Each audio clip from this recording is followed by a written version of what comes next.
Në momentin që fëmia rritet apo kalon në një periudhë, le të themi, adolescence, kur fillon ta njohin akoma më mirë veten, por mbi të gjitha ai mendon se është superior ndaj shoqërisë dhe ka informacionin e plot për të qenë superior.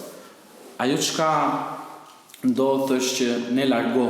largohemi, ne si prindër largohemi nga nevojat bazë që ka fëmia. Ne largohemi nga, le të themi, investimi që bëjmë te fëmia jonë, sepse mendojmë se duke qenë me bashkëmoshatarët e tij, ai është në rregull dhe unë mund të bëj punët e tjera shumë qetë, shumë rehat. Por në fund të ditës, ajo çka mendoj dhe ajo çka më dhëmb është fakti që ne po rrisim një shoqëri të pashëndosh